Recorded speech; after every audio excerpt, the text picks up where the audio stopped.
Hi, Dr. Michael Moulton here, coming to you from Epiclinic here in Adelaide, and today we're talking about hair transplants.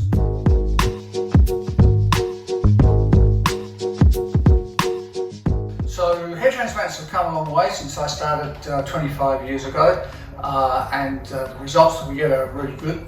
There are two types of hair transplants, and I'm going to cover a little bit about those. But let's first of all talk about whether or not people are suitable candidates for this type of procedure. So many people that I see are quite youthful, and the concern is that their hair is going to rapidly disappear. And then we have another cohort of people who are perhaps middle-aged and they've lost a reasonable amount of hair. So in each of these cases, what we need to ascertain is what's the prognosis, what's the end point going to be for that particular person, because that's going to influence what we might be able to do. The primary thing that we need to determine with hair consults is the degree of hair loss, and that's on a scale, a Norwood scale from 1 to 7. And of course, Norwood 1 would be a normal person at the age of 15, and a Norwood 7 would be someone perhaps like me. Lost all my hair in 6 months when I was 28 during some stressful period, and those sorts of things can happen. And I've got some strong family history, so I've got a really basic, a really thorough understanding of what it must be like to have hair loss. Of course, today it doesn't bother me. I'm a lot older and I just don't worry about those things anymore. So we'll go through, there are two types of procedures that we do. There's follicular unit extraction, which is where we take a little punch device and remove follicles singularly, or there's the strip method or follicular unit transplant. So we'll be talking a little bit about that later on. When you're assembling a team for hair transplants, it's very important to have people with the dexterity that's involved, because we're actually dissecting hair grafts under microscopes, and this is a very lengthy procedure for people to be sitting there for a long time, looking down microscopes, identifying follicles and cutting grafts to perfection. So we're very fortunate in as much as our team of 3 people here have a lot of experience. Probably if you add my 25 years to the team and the other 2 people, it's almost 50 years total experience in this field.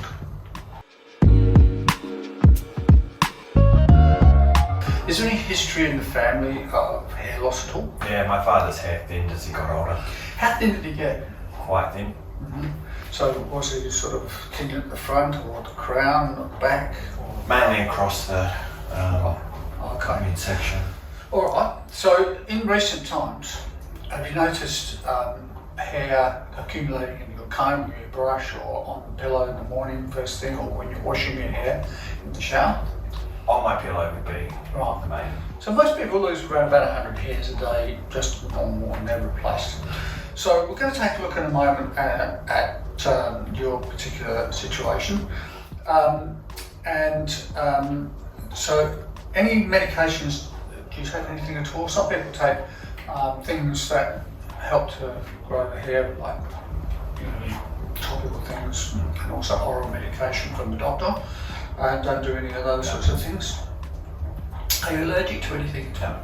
Okay, so what we're going to do now is we're going to take some photographs, and I'd like you to show me the areas that you're really concerned. Sure. So in order to do that, what I'm going to do is actually take some photographs of those particular areas, because that's a great way of looking at it. Right? So which areas are troubling you at the moment? Just in the corners there? Yeah. This is a very common area. Now can I get you to lower your head to... Alright, now I'm going to come around the back and I'm just going to have a look at the back of the head, because that's where we would harvest any donor hair from. So I'm going to get you to just lean them in that direction, that's really good. And now I'm going to get you to put your head down a fraction.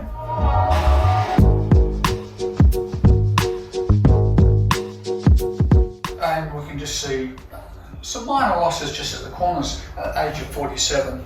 That's not too bad. and this is the other side. Now, one thing to observe here, and you can see from this photograph, is that your hair emerges perpendicular to the scalp. So this is like having a row of trees, and you can look through them and you can see the lake at the other side kind of thing. Whereas if it was a piece of scrub, bush and so on, with grown, curly hair, you wouldn't be able to see that. So the way that your hair emerges from the scalp can reflect light when the light is above you, such as these sorts of lights, or when you're out in the sun. So you've no doubt seen photographs of yourself out in sunlight and it looks like you're thinning a little. But that's magnified by the fact that your hair stands up perpendicular from the scalp. I'm going to show you later on some photographs of people that have different hair styles, and the direction of hair growth is very important for when we decide what to do in terms of hair transplants. Right. The next photo to have a look at is the top, which looks pretty good. So there's some evidence of some thinning at the crown there. That's often a bit of a worry for people, but everyone, you will see a little bit of scalp there because you've got something known as a whirl. So the hair sort of curls around there, and that's like looking at the eye of the cyclone. You can kind of see right the way through it. So that's a fairly normal picture, plus the fact that your hair, once again, emerges perpendicular. And it's short. And it's short, correct. If we're going to harvest some donor hair for those areas that you're unhappy about, we need to look at the donor hair at the back. And this picture gives us an idea of how worse the picture may get as well, because there are recession pictures where the hair is receding upwards as well as receding from the crown down. Is that common for hair to recede up? In certain Norwood classifications, in the most serious ones, Norwood 7 for instance, which is like me, and using this diagram to explain that, you can see that in some cases there's just a very narrow area that's going to be a permanent hair bearing area. Now, there are two methods of the hair transplants, FUT, FUE. So FUT is about taking a strip of scalp, if you like, bringing it together in a single wound, sewing it together, taking the stitches out in 2 weeks. The other method is to harvest individual follicular groups. That's called follicular unit extraction. And we use a little punch device manually. It requires a high degree of precision. Is one more effective than the other, or? It's more about the type of hair that we're dealing with, because there's something called splay. I'll talk about that in just a second. But there's basically 4 types of hair: straight, wave, curl and crisp. So crisp is like African American, very curly type. You've got no idea where the follicles are. Now we can't take a punch, that little tool that I spoke of earlier, and harvest the follicle because we can't see it. We have no idea where it is. So they're not good candidates. And crisp, so that's crisp. Curl is pretty much the same. Not quite so difficult. Like, there's only one type that's really okay to use FUE for, and that's straight, which is you. The reason FUE is particularly good for you is I want to have single and double hair groups. So you can see from that photograph, hairs grow in groups. So we want to be able to harvest individual little groups of 1s and 2s. So it's going to look absolutely natural, blending with the surroundings that you already have. FUTs are not a proper process for you. That's particularly useful in difficult cases like crisp, wave, and curly hair. Or, in particular, where we've got severe loss, we need coverage, we need lots of hair. So we can actually see all those follicles. Remember I talked about splay. As you saw in the photograph there, groups of hairs, like so. But what we don't see under the surface is a thing called splay. So when we put our little punch device over here, the likelihood of us extracting all 3 of those hairs is pretty low. Yeah, right. So, but for you, because we don't need that many hairs, FUE is the ideal approach for you. There's a process that we go through prior to a procedure. If you decide to go down this pathway, I'm not actually going to cover aftercare or preparation in this consultation. I'm just going to cover what you might need and the costs and all those sorts of things, side effects and all those important topics. But we do have a pre-admission assessment, which is a week before the procedure. And there's a checklist in a folder that I'm going to give you here. And it's got a lot of other information which we've been covering here. So it's got a reference for you to go back to. A week before the procedure, we want to prepare you for the procedure. And we want to prepare you for looking after your grafts. That takes about 30 minutes with one of my hair technicians. And she'll go through all those things with you at that time. But I do need to tell you that you're going to need to take a week off work at home. A sedentary lifestyle. It's not a good time to be cleaning gutters out or painting the garage. Because you're going to the gym, you go for a little walk. That's critical for that first 7 days. 7 days. 7 days. And for those 7 days, you're going to see lots of little tiny scabs.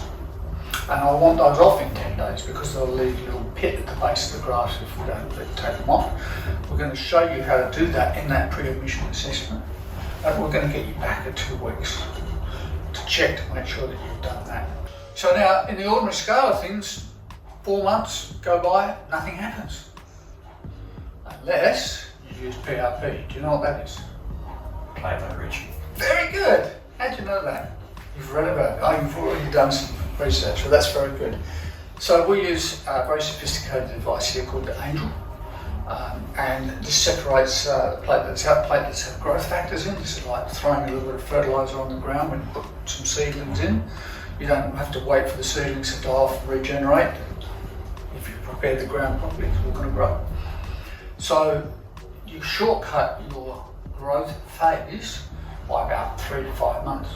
So instead of having to wait 12 months to see what your end result is, you'll probably get it in 6 to 8 months. And I'm going to show you some photographs of some patients very similar to you, outcomes at 6 months, and I think you'll be quite surprised about how quickly that growth happens once we use the PRP. There's an extra charge for that, and the costs of everything. We'll go through that in due course. Now, you may have some questions. So, essentially after that period that it's the grafts are taken and the hair grows, does it just act like my normal hair? Exactly. So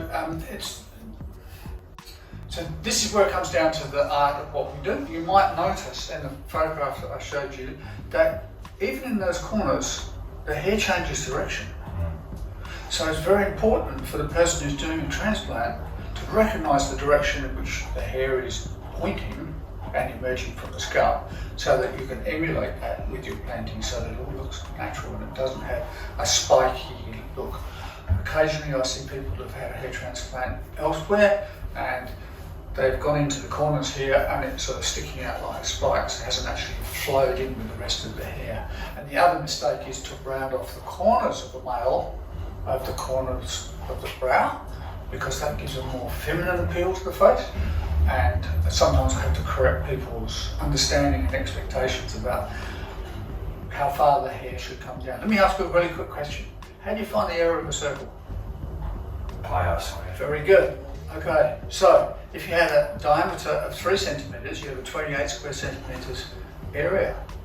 If you increase that diameter to 4 centimetres, that's 50 square centimetres. That means I need double the amount of grafts if we go for every 1 centimetre increase in diameter of a semicircle that we might, or a circle, that we might have to transplant into. So, you know, that can be significantly impacting on how much donor hair you might have as to how much work we might have to do.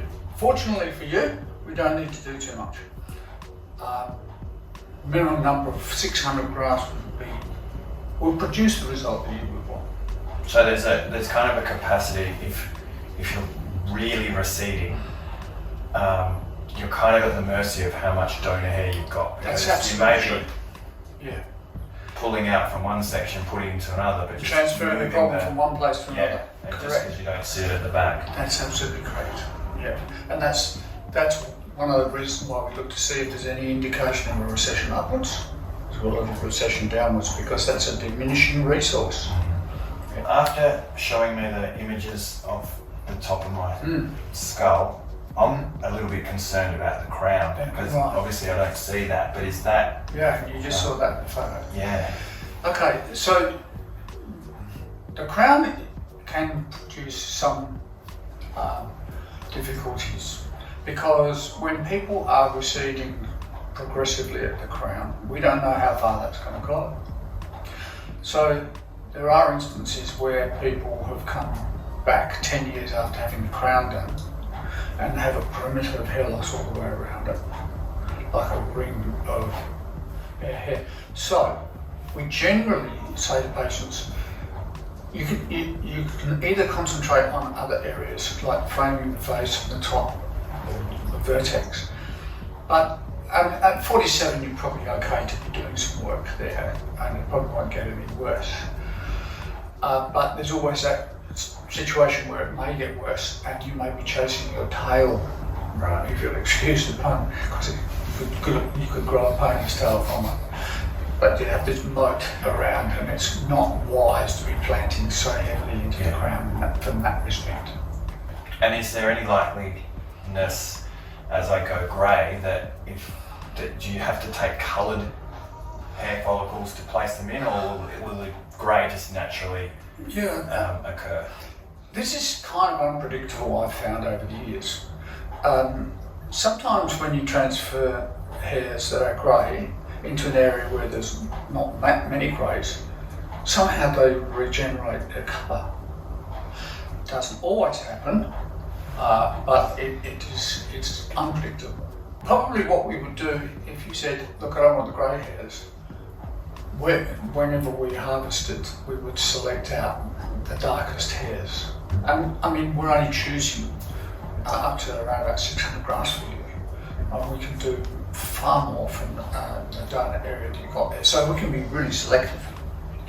When you're taking the grafts, should the hair be short like it is now? Like, does it make any difference if you already take a longer follicle and implant that, then are you not? We're going to shave it down to number 0. Right. So that's one of the things that I always mention to patients. See, now you've got your hair relatively short at the moment. So what patients do with a hairstyle like you have is basically to do a number 1 from around here, because it's kind of trendy at the moment, you know, which means that we can access that. All we've got to do is go down to a 0, and within a week or two, that step deformity is going to disappear, and it's all going to grow back at the same rate, and it's going to hide whatever we did. Those little punch holes that we've made to take the grafts out, they're going to heal in 3 to 5 days. And historically, you know, when I was growing up, and you'd see some older gentlemen with hair plugs. Yes. Has the technology changed, or will you be able to see these? You've passed people in the street, maybe even someone you know had a hair transplant with me, or someone like me, and you've not been able to identify it. Right. See, there's hairs on here. Yeah. Does that look like a hair transplant? No. No. That was done 25 years ago. That's 1,200 grafts. So they're imperceptible. That's how it should be. So when I first started in this field 25 years ago, I was like a bowling ball, and I said, well, if I've got to learn how to do this and do this for other people, I really should go through this procedure myself to see what it's like, so I can be more communicative with the patient. And I used to grow it, and I forgot, we went to some photographs on the weekend. There's me with long hair in the front. It gathered back. I don't see that. Other people do, but when it was longer, I could stare at the shade in the mirror. I go, look at that. That's pretty good. That's better than it was. So it's about framing the face for people that have got significant hair loss. Most people that I see that are Norwood 7's really bad hair loss people. And you're not one of those people, by the way. I don't think you're going to have any problems. Is there a point that you will begin to lose the hair again? There's always that possibility, but as I mentioned earlier, that progressive nature, that prognosis of looking at the hair as it is right now at your stage of your life doesn't seem to be shifting upwards, which means that most of that hair, if not all of it, is going to be permanent hair. So when we transplant the permanent hair to an area where you've lost hair, it takes its characteristics from where I took them from, not from where they placed. Right. Okay. Now, we're just about out of time, but feel free to, in this folder that I'm going to give you the takeaway today, I've got my email address. Feel free to send me an email with any questions that might pop up after you've been here today, or if you've forgotten about something, or you can't find it in here.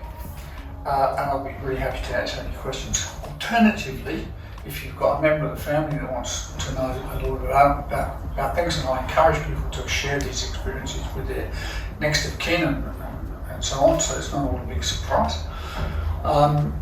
Feel free to come back for a second consultation. There's no charge for a second consultation. Thank you. All right, great to meet you. There's your folder to take away, and let's see what we can do. Cheers. All right.